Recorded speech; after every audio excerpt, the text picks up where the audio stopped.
so many people believing in him. Well, I don't read my Bible because I don't think there's a lot of help in it, really. And I don't go to church unless I feel sad, in which case I do. God's with us everywhere. When I look at the sky, look at that sky going on to infinity. Something far beyond me or any human being. Yes. A lot of gas, I think, is up there at the moment. Apart from the gas, I think there are... It says in the Bible that he knows all the stars by name. That speaks to me of God's great power and his great glory. And when I look at the small, intricate things of nature, it speaks to me of how God has taken care of even the smallest manifestations of creation.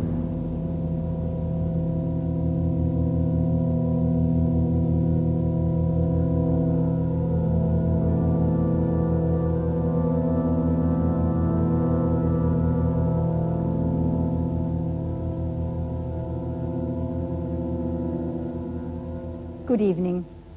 Well, are we small manifestations of God's creation, as the man on the film said, or purely products of chance, who for their own comfort have invented the idea of God? To put it another way, did God create man or man create God? It's a choice everybody's got to make. This book, The Probability of God, that's just been published, makes the incredibly important assertion that modern science is beginning to reveal the existence of a creator God. Its author, Hugh Montefiore, the Bishop of Birmingham, is with us here tonight. And next to him, we have Paul Davis, who's the Professor of Theoretical Physics at the University of Newcastle. And then on my left, I'm joined by Professor Sir Freddie Eyre, philosopher and logician, and well known to all of us. And on my far left, Professor Sir Herman Bondi, Master of Churchill College, Cambridge, a renowned scientist and President of the British Humanist Association. We have with us as well a very distinguished audience, and we shall doubtless be hearing from them later on in the programme. But is a discussion on the nature and existence of God relevant today? We've already heard some of your comments, which we recorded when we took a stroll outside St. Paul's Cathedral. To our surprise, we found most people rather interested in the idea of God. What's your God like? Someone I can talk to when I'm feeling on my own, I suppose. The way he's normally portrayed is as an individual, something in man's own image, and I don't believe that at all. I think he's got a lot of value for a lot of people, especially for lonely people and old people, probably. And for you too? He's my sort of reserve when I'm on my own. He's big, he's got a beard and long hair. Black long hair and a black beard. I don't think he's like a person, but he's just a voice. I think he's great and he just helps you. And then in the night, sometimes in the dark, you feel so scared. But then when you think of God, you don't feel scared anymore. He's tall with a beard and he's just a great man. So he looks a bit like you in some ways. I do believe there is something that well, not exactly makes decisions for us, but knows more than we do. Do you believe in a God? No, only actually from the point of view that I do believe that there is a point beyond which people are unable to comprehend, and when that point is arrived at, then they encapsulate the whole thing in the concept of a God. When I look around at the suffering in this world, then I don't believe there's a God. If there was a God, it wouldn't cause the suffering that there is in this world. Then again, I think of Ethiopia with a Live Aid concert, and maybe there is. To get all people together, to get money together for children, I think, yeah, there is. Got to be. Well, was our universe created by a God or not? Hugh Montefiore's book says yes, and takes a fresh look at natural theology, which, as far as I understand it, is the argument that says that you can perceive the existence of God directly from the evidence of nature, and that, of course, includes scientific evidence. Hugh Montefiore, couldn't it be argued that you are, in fact, trespassing on other people's patch? Well, yes, you could argue anything, but I don't really see why we shouldn't reflect on what the scientists have said. I think people mix up science with the philosophy of science, that is, its meaning and interpretation. I really think anyone can have a go at that. I certainly have, and will continue to do so. I don't want to prove from the natural sciences that God exists. That I don't think can be done. But I do think we can now see that there's a high probability that this world is not a random occurrence. And that seems to me to say a very great deal. Right. Herman Bondi, what do you actually feel about that? Because do you feel in any sense it's a misuse of science? No, I wouldn't call it a misuse, and I was very much impressed by the book for its erudition and for its honesty. But I do think that the argument of this very good book leaves me stone cold. Not because I'm short of awe, not because I'm short of wonder. I feel our universe is wonderful and something to be awestruck by. What worries me is that this book will be taken by many people to prove Christianity, or at least to make it probable, or to prove or to make probable some other religion in which there is a revelation which makes people say, I know God's will. And that, to me, is a great source of evil. No, well, I must come back here and say that all that you can do from natural theology is show the hunger in men and women's hearts for God's personal self-disclosure, which I believe that he has given us. And although terrible things have been done in the name of religion, I will agree with you. I also think that the most wonderful things have been done, and I'm always interested that people like you only mention the terrible things. Not only. Right. Earlier on, Paul Davis, I described you as Hugh Montefiore's scientific champion, and presumably you've got a considerable amount of sympathy with Hugh. Would you like to explain that a bit further? Yes, perhaps I could summarize my own position before I begin. Absolutely. As being perhaps best described as an awestruck agnostic, which is to say that through my scientific investigations, I have become more and more impressed with the incredibly, stupendously intricate nature of the cosmos as we come to understand the universe in greater and greater detail.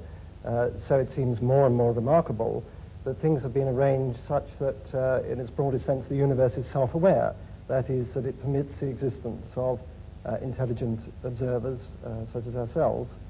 And it seems to me that this is not something which is inevitable, that the world could have been arranged differently, and that the fact that things have been arranged so that we can exist and observe the world, and that, moreover, our existence seems to depend very delicately upon the organization of the cosmos and the nature of the laws of physics. The fact that that is so seems to me a puzzle, and a puzzle that deserves an explanation. In other words, I would like to know why the world is the way it is. I can't accept it as brute fact. I would like some sort of explanation. Right. Freddie Eyre, I imagine that as far as you're concerned, we've been talking a whole lot of rubbish so far. I'd like to hear your view on the subject. I don't think we've been talking rubbish. I think there's been a lot of bad logic. But that's not quite the same thing. What the last argument comes to is saying the world is arranged as it is, therefore somebody arranged it. Now, this is a very poor argument because it could apply to however the world was arranged. I mean, all that you have said, and all that I'm afraid the Bishop has said in the book, which I also admired very much. I thought it was a very honest book and a very erudite book, I'm pleased to say so. Nevertheless, all he was saying was, there are these causes, there are these effects, and had the causes been different, the effects would have been different. Nobody's going to dispute this. What is totally lacking is any justification for the assumption that the world as it is was designed, and had the world been different, it would not have been designed. And in fact, saying it's all designed by God is not an explanation of anything at all. You're just saying, here I give up, but because, and in fact, President Davis has admitted this, so science goes no further, therefore we're going to bring old Noble Daddy to make us all feel cheerful. That won't do. The reason why I'm interested in the natural sciences here is that so often you hear people saying the natural sciences have disproved God, or there's no reasonable basis for believing in God. I'm afraid Freddie Eyre's backing a loser here. I mean, it could just be a brute fact that human beings have evolved with their amazing capacities for relationship and for their experience of God is phony. It could just be true. It could be true that our intimations of morality have no ultimate sanction, that our experience of what is true and good and beautiful isn't a window into reality. But the simplest explanation of the lot, the simplest explanation in logic, is that there is a creator. Right. There are many other ways of looking for God other than science, and some might actually say better ways. And most of the world's religions believe that God takes steps to reveal himself and reveal the world to us. And I'd like very much to hear from Mahur Krishnamurti, who is a Hindu who is actually sitting in the audience here tonight. The Hinduism says very clearly, as far as the creation is concerned, it's not just God created the world and just left to itself. God himself became the beings, and the Hinduism strongly believes in God who creates, protects, and ultimately he dissolves. This is the belief of God, and the Hindus worship him with form and without form. The nature is the other face of God, and the Hindu strongly tries to describe the indescribable by worshipping him by various images. Can I go to Ahmed Deedat to talk about the role of revelation? You see, the Muslim believes that God Almighty, he reveals his messages in word form. And in that word form, this book, the Holy Quran, was revealed through the Holy Prophet Muhammad during the 23 years of his prophetic life. And it deals with these problems more directly instead of guessing. And God Almighty, he reasons with his creation by asking him questions. He said, now, how can you not believe in God? How can you not believe in him, seeing that you were non-existent and he brought you into being? And he will cause you to die and he will bring you back to life again. And to him will be your return. So how can you not? In other words, the way you have been computerized, the way the Creator made you, you would naturally deflect towards God as the magnetic needle does towards north. Can I just ask you whether your God is the same God as Hugh Montefiore's, the bishop's? It is the same God, except that in our concepts we differ. You see, the Archbishop, ultimately he will come to making Jesus Christ as God, a God incarnate. Now, the Muslim says, no, God is God and man is man. Right, can I move on now? Philip Eden, as a Buddhist, what in fact do you feel about this? Because your concept of God is quite different. Yes, well, as far as Buddhism is concerned, there is rather a different approach. We feel that there is a fundamental reality or truth or ground of being, which of course is in everything and behind everything. I think that many of the followers of theistic religions tend to believe that God is out there somewhere in the cosmos, and that it's necessary for human beings to try and somehow establish a relationship with him. As far as the Buddhist is concerned, that reality is everywhere and in everything, so that the task of the individual is to understand that reality in himself. And that is the methods that are developed in Buddhism to help somebody to come to that realization. We feel that the problem with a creator is that inevitably one must then ask the question, who created the creator? And that, of course, is endless. You can go on and on doing that. So somewhere you have to start with the first cause, and surely the first cause is the universe itself. Man is one way in which the universe experiences itself. Well, your God is obviously very different then from Hugh Montefiore's God.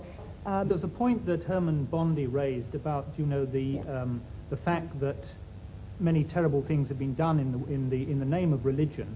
And I think it's perhaps important to point out that probably the reason for this is that people for a long time, I think particularly in the West, have had this concept, you know, I'm here and the truth is over there somewhere, and there is a narrow path that leads to that truth.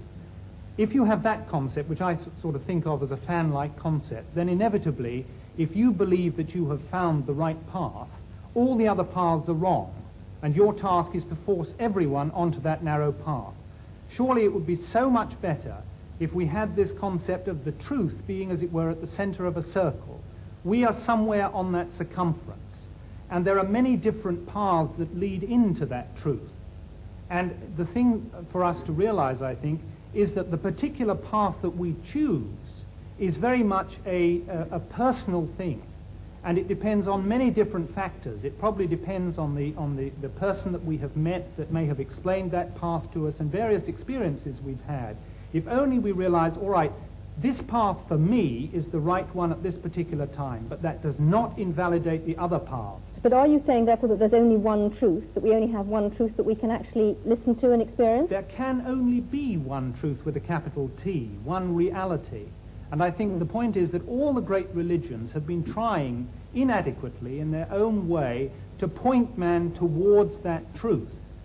But for heaven's sake, don't let's have this idea that there is only this one wretched, narrow path and that all the others are wrong. All right, can I move the discussion on and say that we've dealt to some extent with Revelation, but other people who are believers, and Hugh Montefiore has, if you like, supporters who don't only argue from design, would say that it's much more about experience and not about either design or revelation at all. I hope he wouldn't. And the experience, not Hugh Montefiore, other people would. And Sorry. the experience is God showing himself to us or us feeling him.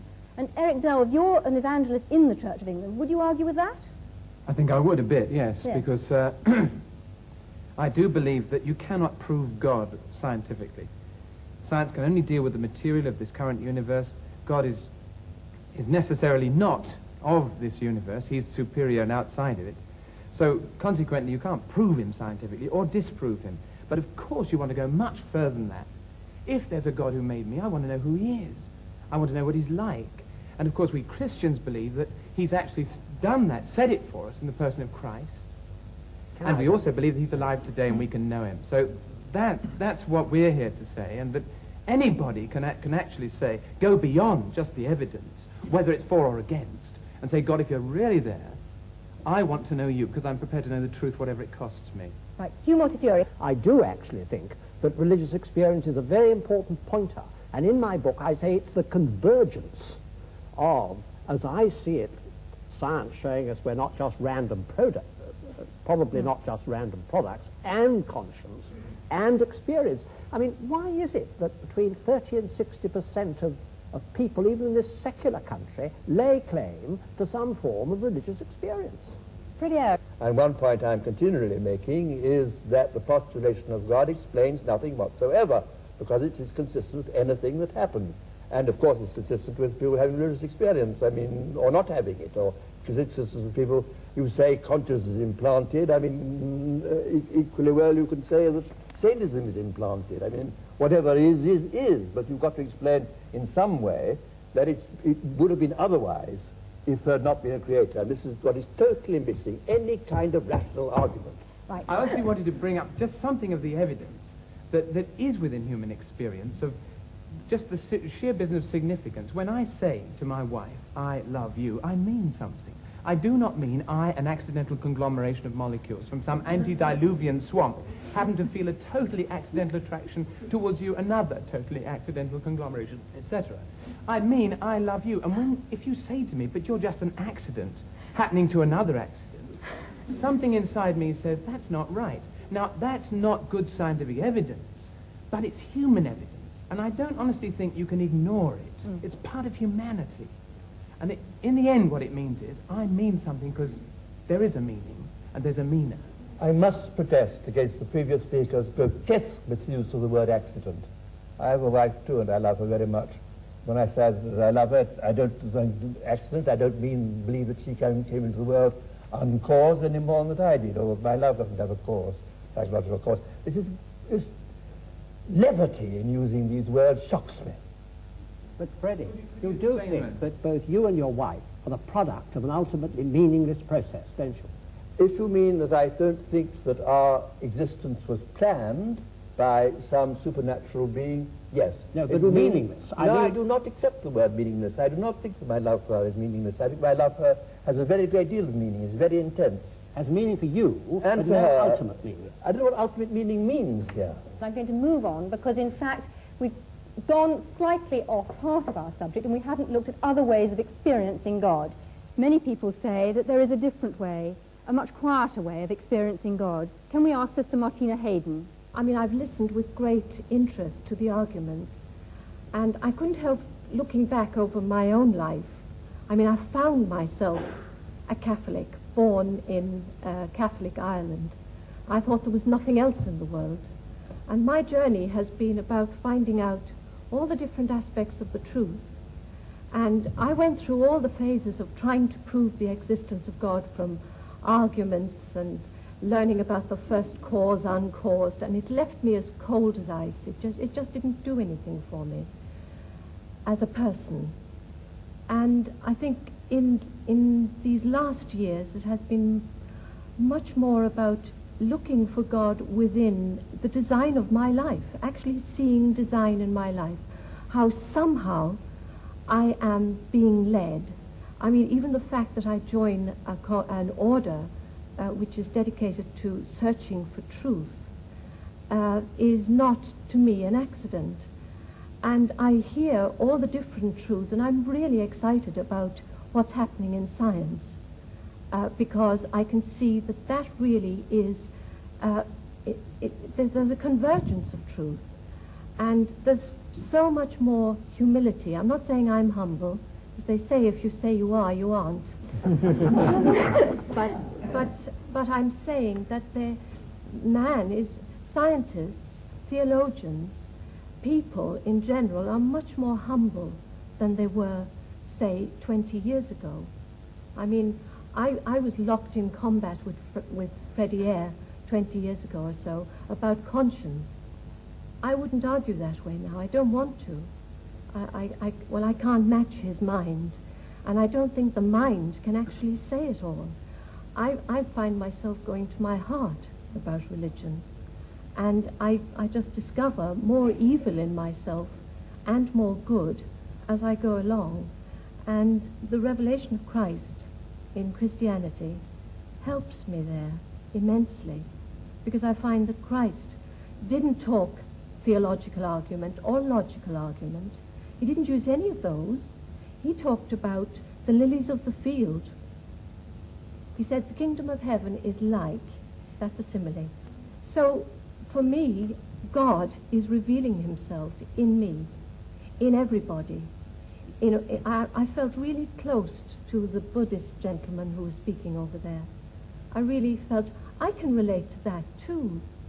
I can look into the heart of a rose and it speaks to me. I can also look into the Bible and it speaks to me.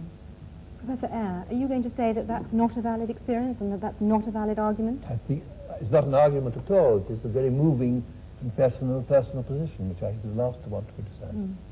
Right. Well, this debate hasn't included one essential element, and that's looking at the alternative choice that belief in God is totally man-made. Hans Isaac, how do you view that? Well, as an atheist, of course, I can't believe that God created man. I think my Well, parents you had not. something to do with it. I have a distinct feeling that we're taking too provincial a view of the terms God and religion. We think of it in terms of dear old Pink Church of England. But of course that is only one very small aspect of religion. Both Torquemada and St. Francis of Assisi were religious and had an image of God, but they were very different images of God, one from the other. The Ayatollah Khomeini and Bishop Montefiore, I'm sure, have quite different gods in mind when they think about religion. Even the Jehovah of the Old Testament is very different to the kind of God that the bishop is talking about. So I think it's very important to realize that if man creates God in his image, as I'm sure he does, he has many different needs and consequently creates many different types of gods. Can you define that a bit more closely? What are you actually saying? I mean, I can see Hugh Montefiore blenching, but can you actually simplify that a little for our audience? Well, if your personality is warlike, wants to proselytize, is aggressive and so on, then you go for the kind of God that the Quran portrays, which wants to proselytize the world and is warlike and so on. If you are peace-loving, you want to have an assurance of a future life and so on, and happiness, then perhaps you adopt the kind of God portrayed by the Ahmed Church of Deedat, England. would you agree with that? I don't, ma'am. You see, I don't think that our brother has read the Quran. The way it is. You see, there are 99 attributes of God, and out of that, this one that you are talking about is non-existent in this book. Can I ask you a question? Are you saying then that the Muslim God is actually a peace-loving God who wants peace in the world? Yes, Yes.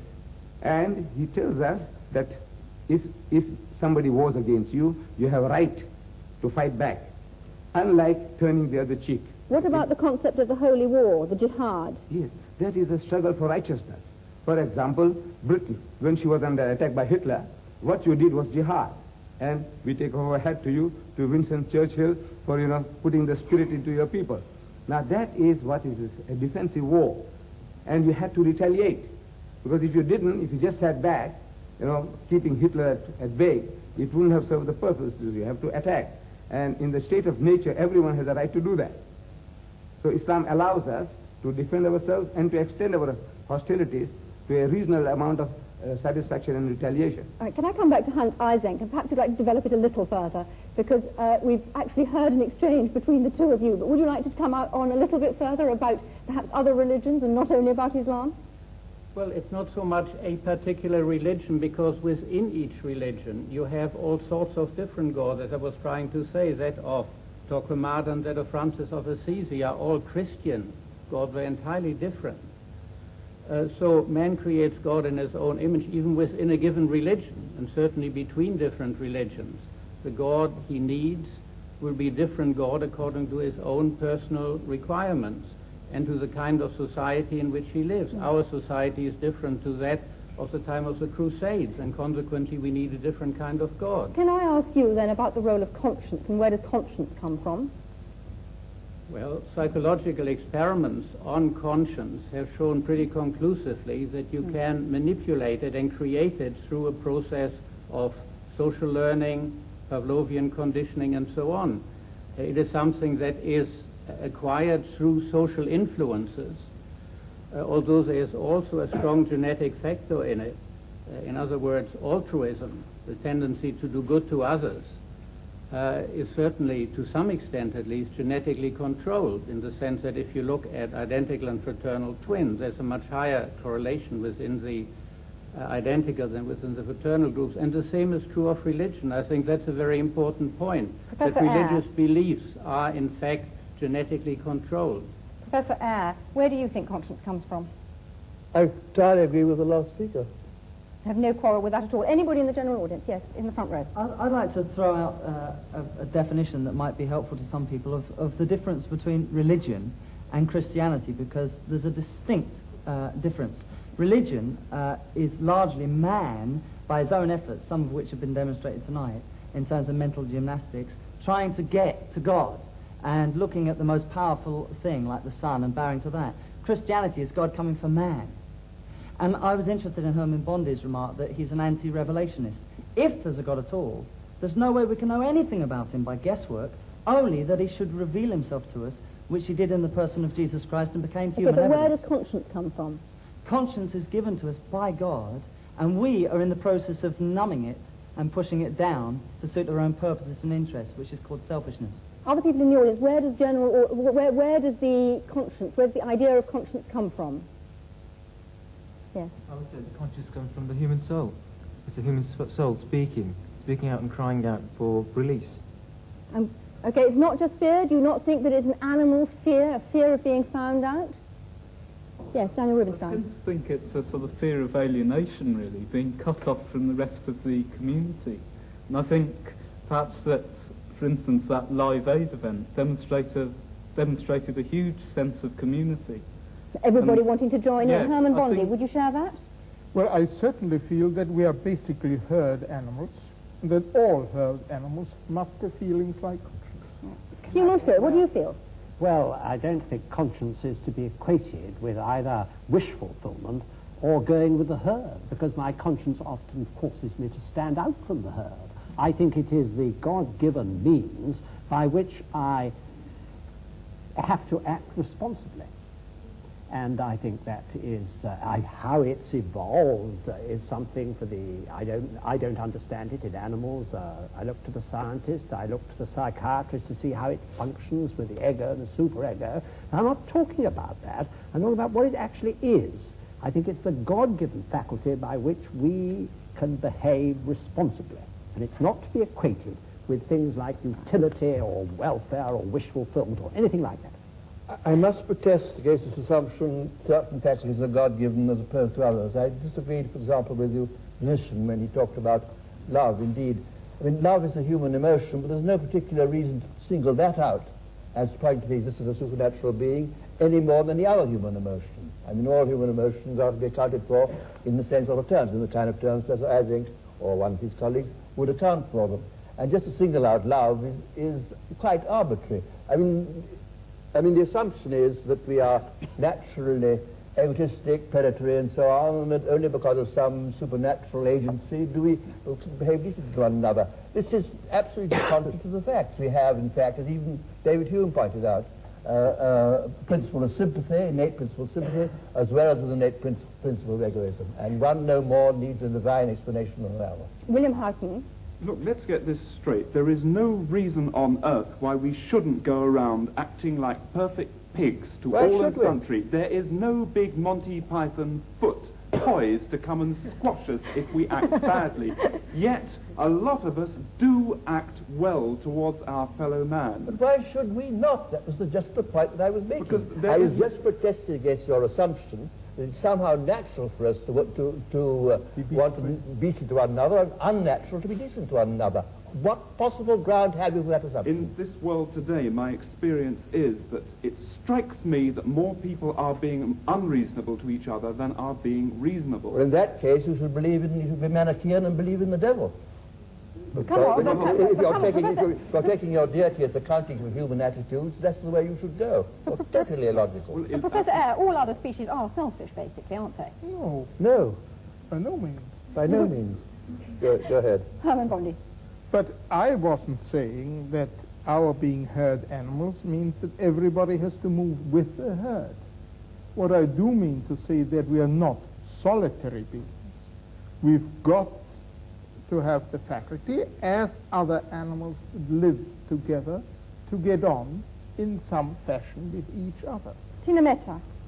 You just mentioned the devil with great aplomb, but the devil's best trick is to make man believe he does not exist, and I think that's what the problem is, that, you know, we are in a state of chaos suddenly instead of harmony. And it is the state of harmony that we are trying to create in this world, and not distort the minds of children by showing them violence and explaining that that violence is necessary to bring about harmony. Mahua Krishnamurti. I agree. Hinduism clearly says, what is God? Answer to our dear friend's question. God is truth, God is love, and God is good. Whatever name you call, it is God. Why allergy to the name God? Love, beauty is God. So you don't actually feel that he's supernatural, so that God is supernatural. Hugh Montefiore, what do you feel about that? Well, I do think that God discloses himself in the smallest particle of matter, and in our human relationships, and in love is to me a window into God. But I do think that he has supernaturally disclosed himself to us. That's why I'm a Christian, because I believe that he has been incarnate, as you said. That's what Christians believed. I believe God was incarnate and suffered the worst that people could do to him. And this is, to me, the only way I can see my way through the problem of evil. Can I just remind people, and perhaps Hugh Montefiore in particular, of Einstein's concept of God, which was, yes, God who made the universe in wonderful ways, but had not the slightest interest in us human beings, and was a totally impersonal thing that couldn't possibly care for our prayers. I want to talk to a psychologist next, Leslie Francis. I would like to go back to the question you keep asking. Did God create man, or did man create God? And I see that as a deceptively simple kind of language used. They're two completely different order questions. It is for the theologian in me to come to the question, did God create man? But the psychologist in me would want to answer your question in a different way. Did man create the image of God? He cannot go beyond looking at image. And I suspect what we've heard in the discussion tonight is a whole lot about the variability in the image that is used, but we haven't been able to get on to the ontology beyond that image.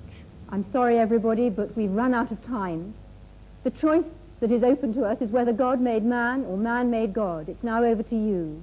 All that remains for me to do is to thank the audience for their contributions and, of course, the panel. I'm sorry we didn't have time to say any more, and from me, good night.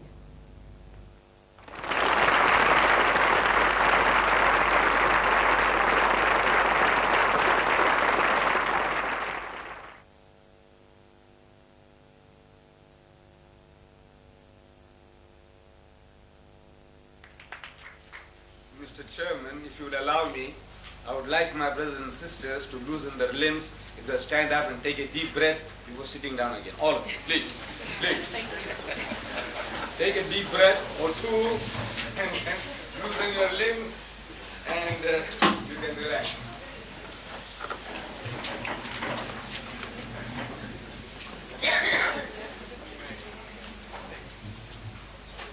The previous two lectures, Chairman, ladies and gentlemen, the previous two speakers, have been dealing with this theme of the East and the West getting together, meeting. The East meets the West.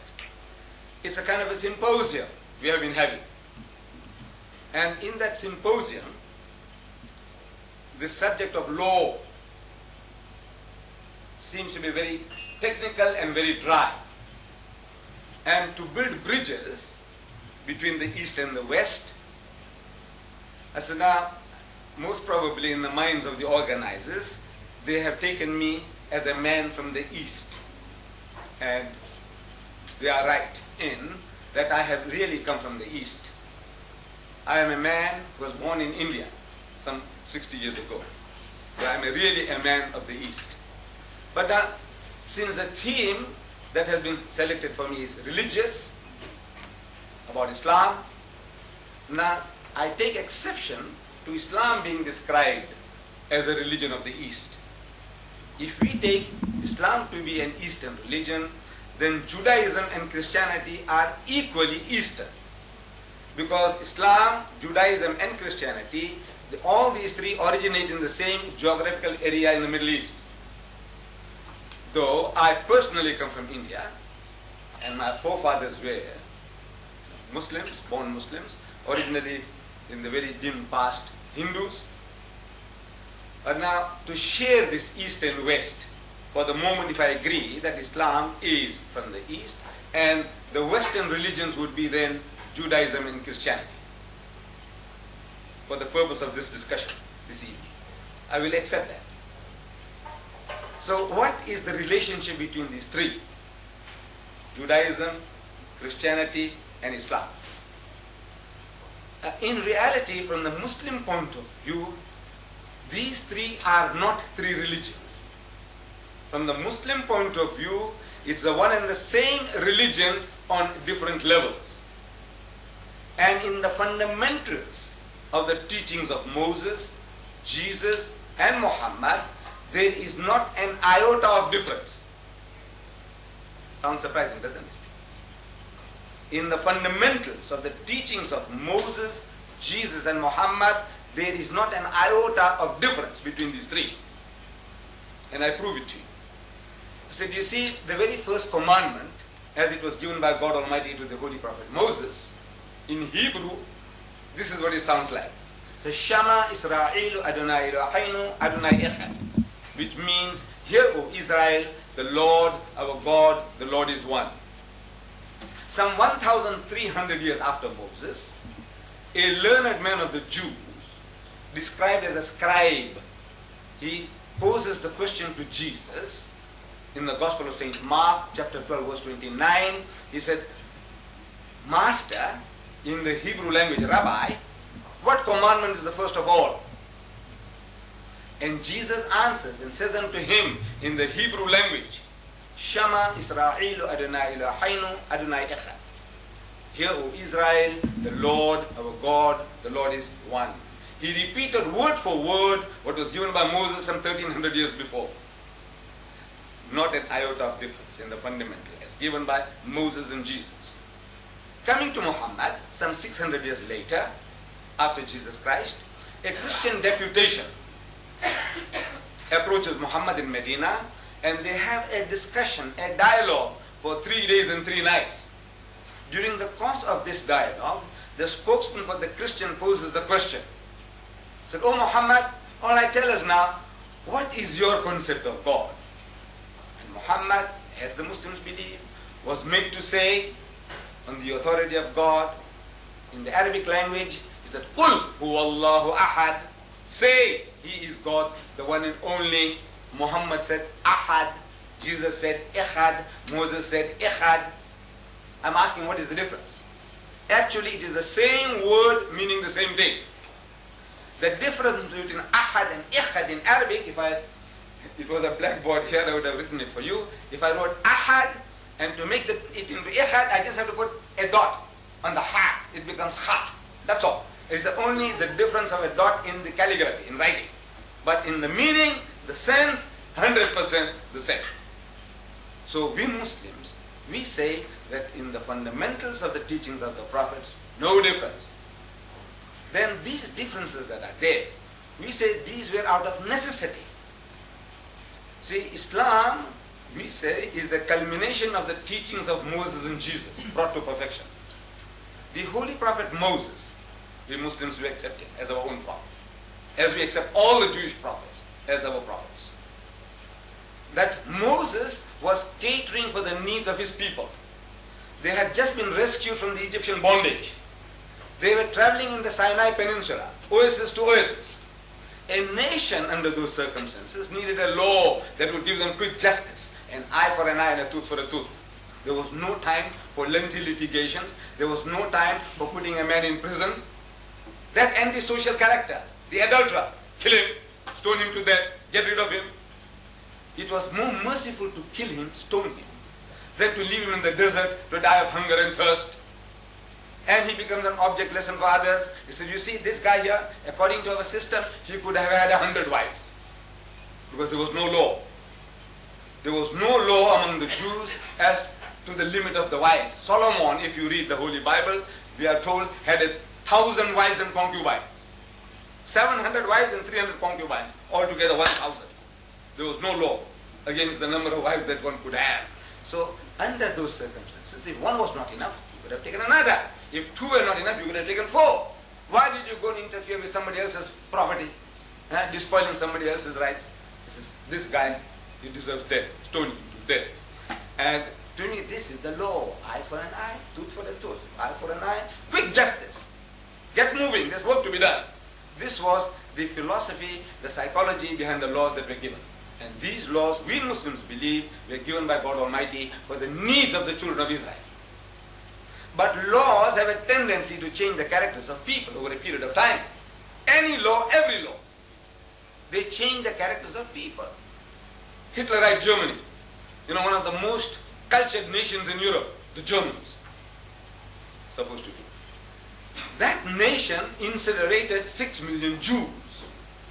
All right, some say it's a fifth. All right, if not 6,600,000, if not 6,000, if not 600, I say even that is dramatic enough. Just because they were Jews, if you destroy a people, I say it's dramatic enough, whether they were 600 or 6 million. How could this nation do such a thing like that? The land of Goethe and Beethoven, cultured nation. How can they do that? No, we can all be programmed. You see, under Hitler, they programmed the Germans, they said these are parasites. These people here, the Jews are like this, the Jews are like that. And once you work up a nation on that level, emotionally, and even the good-hearted people, they can see what's going on. But they close their eyes. They say, look, they deserve it. They deserve it. And they allowed 6 million Jews to perish. Laws. In our own country. We are living in this country, everything is based on color.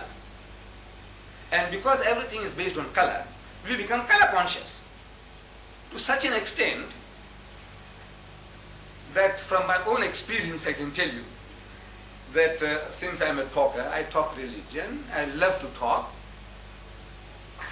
And I have been inviting people, the whites, Jews, Christians, of course the blacks as well, Indians, Africans, coloreds, but I'm talking generally about the whites now. I have had hundreds of whites coming to my home. No, I invite them. They enjoy my dinner, they enjoy my food, my curry and rice, my spices. They enjoy it, and they enjoy my talk. Because everything that I'm speaking is from an angle which the man hasn't seen before. So he enjoys my talk and he enjoys my food. But no white man has ever invited me to his home for a cup of tea, yet.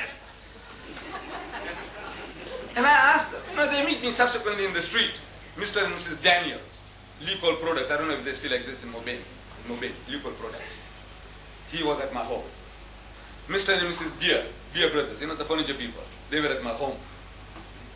Mr. and Mrs. Deedat, Jews, they were at my home, I don't know. But I said, nobody ever invites me to his house for a cup of tea. When I meet them in the street, they meet me and say, now how's the missus? I said, she's very good, she's very well. He said, convey my regards to her, which I do. But nobody says, what about coming home for a cup of tea? So I asked them. I know it's a big joke, you see. I asked them, I says, you people, don't you know how to reciprocate? Don't you reciprocate among your own people? Of course you do. Then how is it that you don't reciprocate with me? I said, I tell you why. You see, at the back of your mind, at the back of your subconsciously, you are thinking in terms of color. That if this guy comes along to my elite home in Durban North, or somewhere in Westwood, with this funny headgear and this beard, looking for number 10 Downing Street of yours, and I see people are watering the garden and somebody is doing something else, and I come along and see the number, I come and knock at the door, and Mrs. Smith, she opens the door, smiling face, oh, Mr. Deedat, come in. So I go inside there, 5 minutes goes, half an hour goes, and the tongues begin to wag. He said, what's this woman, Mrs. Smith, doing? I said, that coolie has gone inside so long. What's happening? Is she running a shebeen or what? I'm subconscious, you see, subconscious. And if I was there, and if his brother-in-law comes along, Mr. Smith's brother-in-law comes along, he'll have to apologize for my presence. You know what he's going to do? He said, this is Mr. Deedat. We went to his house and his family, they treated so wonderfully. We had such a lovely meal. All that you have to go out of your way to explain my presence there. If it was another Mr. Brown, he said, this is Mr. Brown. He said, hello. But Mr. Deedat, you have to explain, how does it happen that this coolie happens to be here? So you have to explain. So this is at the back of the mind, subconsciously. This fear is there. So now nobody invites me for tea. I know somebody might now. I hope you don't, because I want to still keep on saying nobody has. So we say now that is laws. Laws change the characters of people. So by the time Jesus comes on the scene, the Jews had a law, eye for an eye, tooth for a tooth. So the Jews forgot forgiveness. See, I was trying to chase the birds. Suppose I was there then, in the time of Jesus. I was trying to chase the birds with the old-fashioned sling, the one that David used, with a stone. And that stone damaged your eye. So you go to the judge, he said, look, this guy here damaged my eye, damaged his. I said, look, it was an accident. My brother, I didn't mean it. I was trying to chase the birds from the field. He said, look, forgive me. He said, no, the law says an eye for an eye and a tooth for a tooth. I said, look, I'll compensate you. I'll give you a heifer. I'll give you a goat. Forgive me. He says, no, the law says an eye for an eye and a tooth for a tooth. See, he's going for the letter of the law, he's forgotten the spirit. So Jesus Christ, another spiritual physician among the Jews, he caters for their needs, for the sickness. The man has forgot forgiveness. So now he said, you must forgive and forgive. How many times, Lord? He says 70 times 7. That's in the Bible, in the New Testament. 70 times 7. Calculate 490. 490. Are you going to take them literally? You're going to start counting? You say, look, this is 10 times. Now you have done 99 times. And now you have done 200 times. What it means is indefinite. See, turn the other cheek. He said, if somebody says, it has been said that of old time, an eye for an eye and a tooth for a tooth. But I say unto you, resist not evil. He who strikes you in the right cheek, give him the other.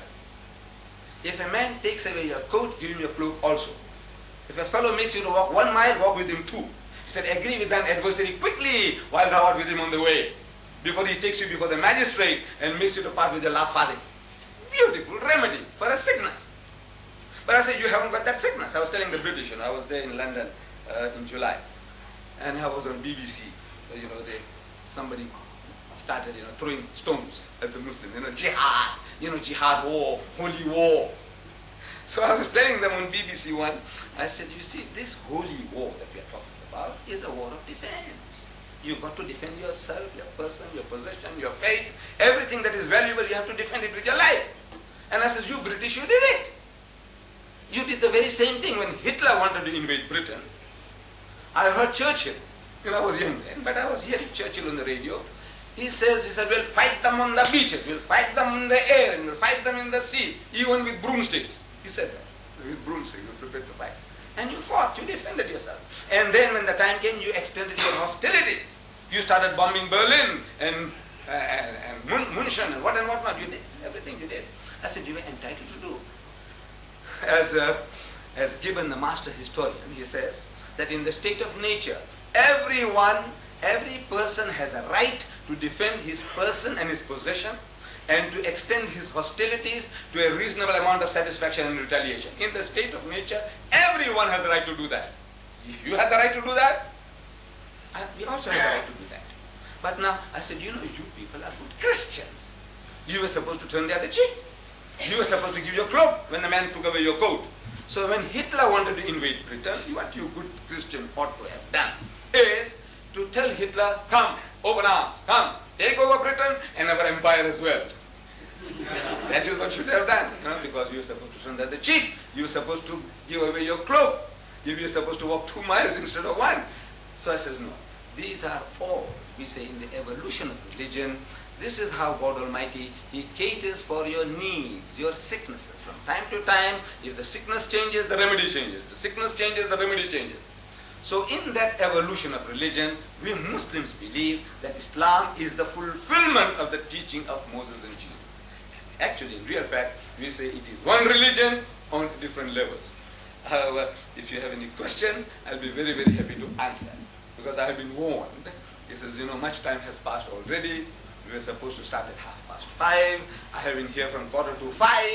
I thought I was the only speaker. 5:30, I'm going to get going. But now, however, I'm very, very grateful to Mrs. Toms for this privilege and to the chairman for giving me this opportunity. And if there are any questions that we can build further bridges, if there is a difference, why the difference? If there is a difference, why the difference? Why are we at war?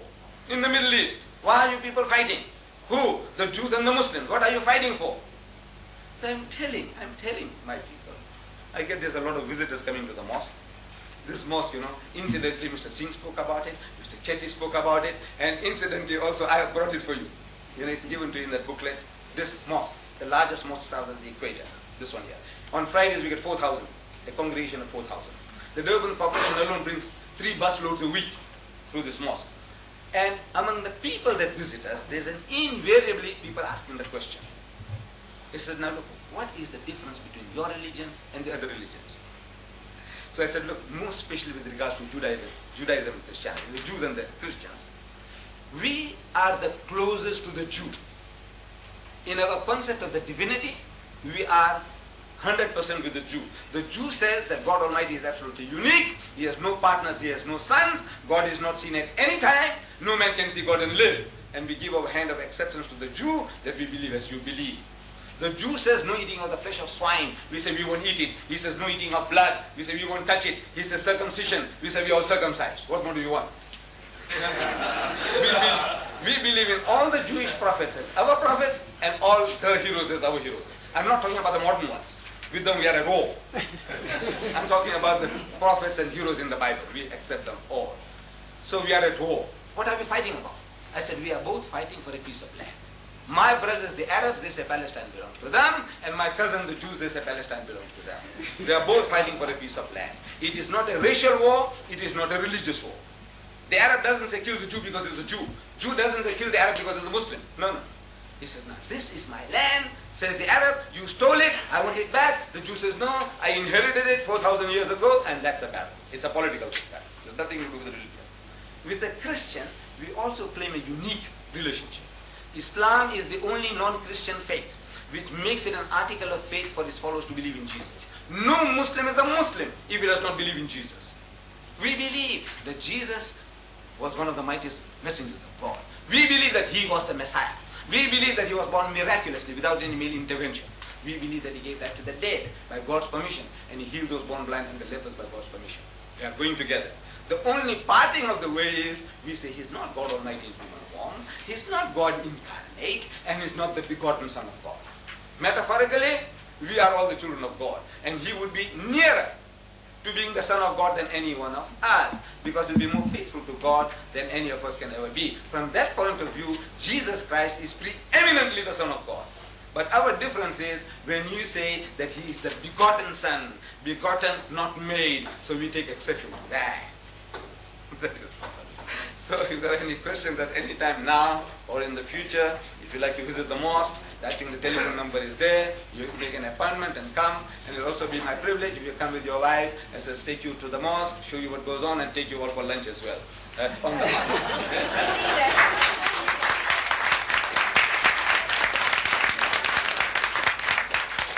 Yes? Right. My hostility is that I invited you to my house to partake of what we're going to have before I even knew you. Yes, so thank you. eat your words. No. I won't. You see, you had a motive.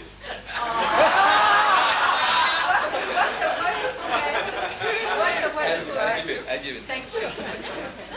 Mr. Deedat, thank you for a most enchanting talk on, not only on the religion of Islam, but on humanity, mankind, and it was most interesting, and I'm sure every one of us had loved it.